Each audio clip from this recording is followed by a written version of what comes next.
complaints for impeachment. Impeachment complaint against Vice President Sara Duterte filed by at least one-third of all the members of the House of Representatives on February 5, 2025.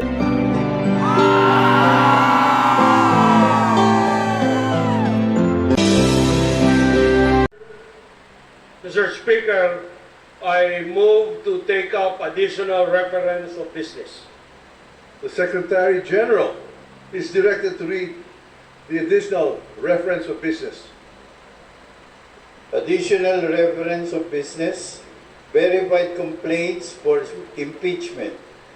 Impeachment complaint against Vice President Sara Duterte filed by at least one-third of all the members of the House of Representatives on February 5, 2025.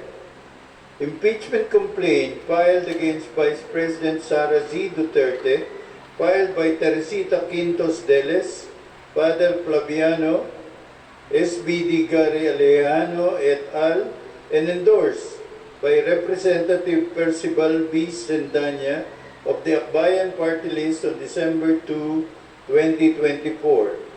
Impeachment complaint filed against Vice President Sara Duterte, filed by Teodoro Casino, Lisa Masa, Nery Colomares et al., and endorsed by Representatives Franz de Castro of the ACT Teacher Party List, Representative Arlene D. Brosas of the Gabriela Party List, and Representative Raul Daniel A. Manuel of the Kabataan Party List on December 4, 2024.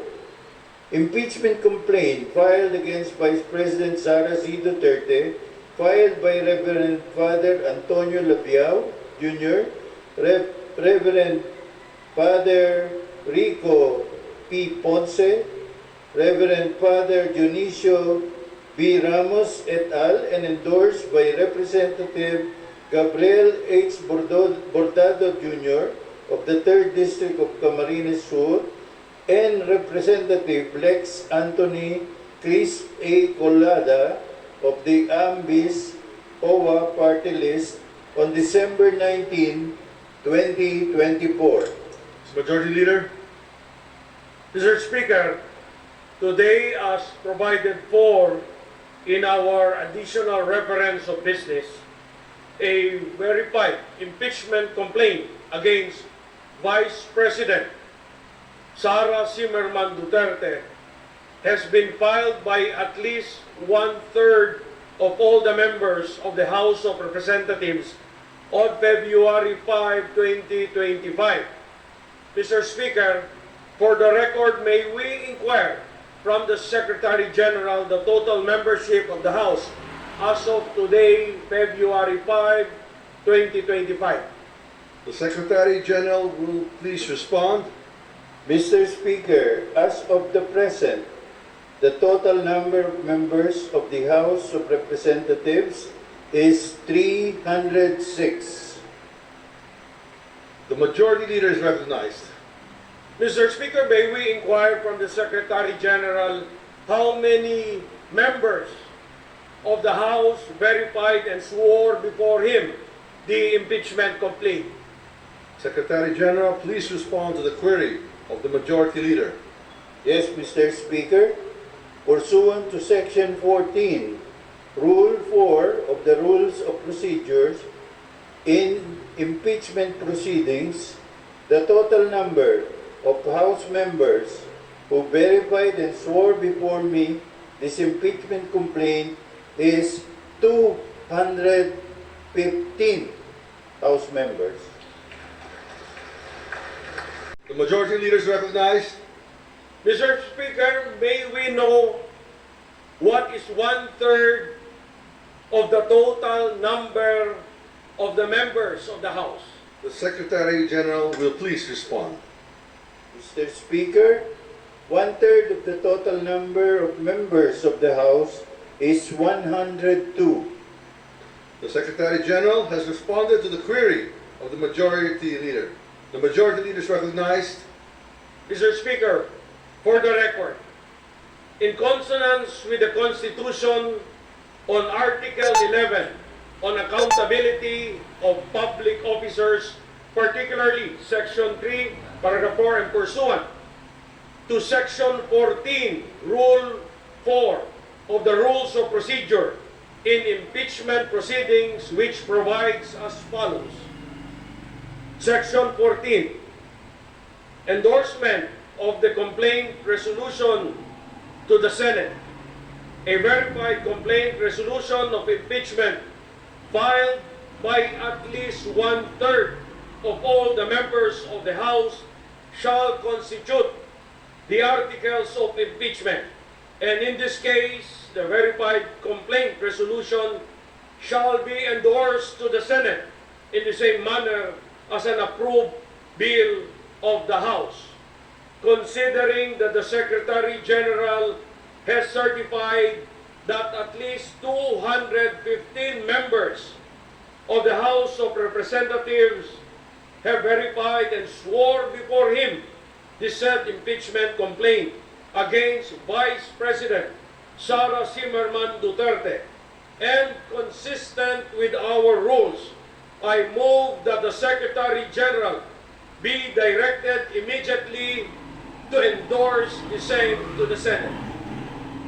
There is a motion to direct the Secretary General to immediately endorse to the Senate the impeachment complaint, having been filed by more than one-third of the membership of the House, or a total of 215 members.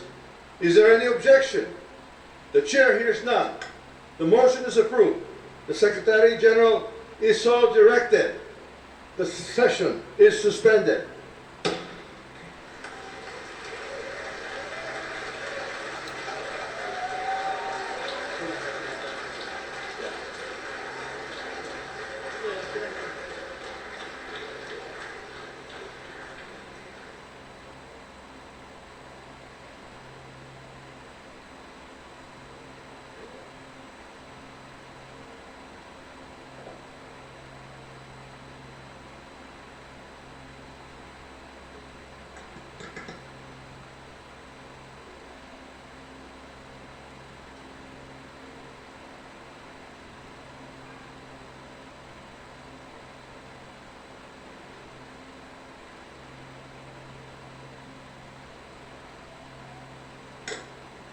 The session is resumed. The majority leader is recognized. Mr. Speaker, in accordance with Section 16, Rule 6 of the Rules of Procedure in impeachment proceedings, I move to elect the following members of the House of Representatives as prosecutors in the trial on the impeachment complaint filed against Vice President Sara Duterte. Representative Jervil Jinky Beatrix Luistro. Representative Romeo M. Aco. Representative Ramon Rodrigo Gutierrez. Representative Joel R. Chua. Representative Raul Angelo Gil Bongalon. Representative Loreto B. Acharon. Representative Marcelino C. Libana. Representative Arnan C. Panaligan. Representative Isabel Maria Zamora. Representative Lawrence R. Defensor. And Representative Jonathan Keith T. Flores. I so move, Mr. Speaker. There is a motion to elect the aforementioned members as prosecutors in the trial of the impeachment complaint against Vice President Sara Duterte. Is there any objection? The Chair hears none. The motion is approved.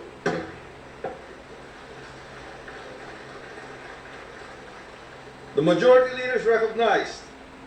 Mr. Speaker, in the additional reference of business earlier read by the Secretary General, there are 3 other impeachment complaints filed against Vice President Sara C. Duterte. These are the impeachment complaint filed by Teresita Quintos Deles, Father Flaviano Villanueva, Gary Alejano et al. And endorsed by Representative Percival Sedanya of Akbayan Party List on December 2, 2024.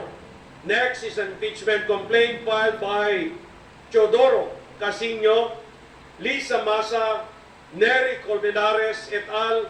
And endorsed by Representative Franz L. Castro. Impeachment complaint filed by Reverend Father Antonio Labiao, 2024. And the last one, Mr. Speaker, the third one, impeachment complaint filed by Reverend Father Antonio Labiao Jr., Reverend Father Rico Ponce, Reverend Father Dionisio Ramos et al., and endorsed by Representative Gabriel Bordado Jr. of the 3rd District of Camarines Sur, and Representative Lex Anthony Chris Colada of Ambis OWA Party List on December 19, 2024. Pursuant to our rules of procedure in the impeachment proceedings, considering that the plenary has already transmitted to the Senate the impeachment complaint filed by 215 members on February 5, 2025, that is today, I move that the 3 other impeachment complaints filed on December 2, 2024, December 4, 2024, and December 19, 2024 be transmitted to the archives. I so move, Mr. Speaker. There is a motion to transmit to the archives the aforementioned 3 impeachment complaints filed last December 2, 4, and 19, 2024. Is there any objection? The chair hears none. The motion is approved. These impeachment complaints are transmitted to the archives. Mr. Speaker, I move to suspend.